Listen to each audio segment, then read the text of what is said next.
Hello សួស្តីអ្នកទាំងអស់គ្នាថ្ងៃនេះយើងមាន My Brand ដែលចង់យកមកណែនាំជូនអ្នកទាំងអស់គ្នាហើយ brand នេះដែរគឺជា brand បទថាឆាក់ដែលលេខកូដរបស់វានោះគឺ X6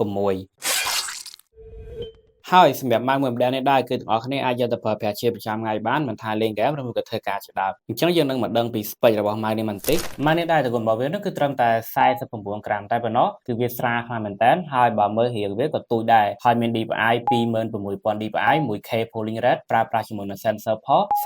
3395បើសម្រាប់ connection វិញគឺប្រើប្រាស់បានរហូតដល់3 connection មានដូចជា Bluetooth USB wireless ហើយនិងខ្សែ Type C ផងដែរហើយបើសម្រាប់ថ្មរបស់វាវិញគឺប្រើប្រាស់បានរហូតដល់200ម៉ោងគឺយូរខ្លាំងមែនតើអញ្ចឹងងាយស្រួលខ្លាំងផងសម្រាប់អ្នកដែលចូលចិត្តប្រើប្រាស់ជាប្រចាំថ្ងៃអីគឺត្រូវហើយជាមួយ Mac មួយ model នេះចំពោះ Mac នេះដែរគឺខាងពួកយើងមាន3ពណ៌នៅក្នុង stock ដូចអ្នកនរគ្នាបានឃើញក្នុងវីដេអូនឹងអញ្ចឹងសម្រាប់ការ design របស់ Mac មួយ model នេះវិញគឺគេ design មកបែបតូចល្មមស្រាលងាយស្រួលក្នុងការប្រើប្រាស់ខ្លាំងមែនតើហើយក៏មានច្រើនពណ៌អ្នកនរគ្នាងាយស្រួលក្នុងការជ្រើសរើសផងដែររីឯនៅផ្នែកខាងក្រៅរបស់វាវិញដូចអ្នកនរគ្នាបានឃើញអញ្ចឹងដែលគេបាន design មកភ្ជាប់ជាមួយនឹងប៊ូតុងដែលកំណត់ទៅលើ DPI និងប៊ូតុងទៀតដែលកំណត់ទៅលើ connection ហ្នឹងហើយក៏អាចម្លងបានដែរជាមួយនឹងការ design ដែលភ្ជាប់មកជាមួយនឹងដុំ USB wireless ដែលគេភ្ជាប់មកជាមួយនឹងខាងក្រោយហ្នឹងតែម្ដងអញ្ចឹងខ្ញុំបកឲ្យអ្នកនរគ្នាមើលនេះគឺជាដុំ USB wireless ដែលគេបានភ្ជាប់នៅខាងក្រោយមកចំពោះ Mac មួយ model នេះក៏គេបាន design មកដែលភ្ជាប់មកជាមួយនឹង dock នេះផងដែរដែល dock នេះគឺតួនាទីសំខាន់របស់វានោះគឺសាកថ្មទៅលើ mouse ចំពោះ dock នេះផងដែរក៏គេបាន design មកដែលភ្ជាប់មកជាមួយនឹងប៊ូតុង touch pad ដែលអាចឲ្យអ្នកនរគ្នាផ្លាស់ប្ដូរទៅលើពណ៌ RGB របស់វាផងដែរក្រៅពី mouse ទាំងអស់គ្នានឹងទទួលបាននៅ accessory មួយចំនួនដូចជា